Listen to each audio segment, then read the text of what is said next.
الرحيم طاسين. تلك آيات القرآن وكتاب مبين هدى وبشرى للمؤمنين الذين يقيمون الصلاة ويؤتون الزكاة وهم بالآخرة هم يوقنون.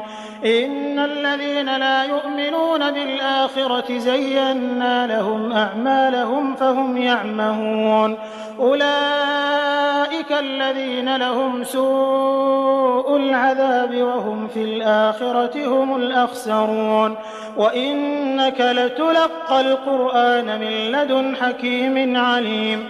إذ قال موسى لأهله إني آنست نارا سآتيكم منها بخبر أو آتيكم بشهاب قبس لعلكم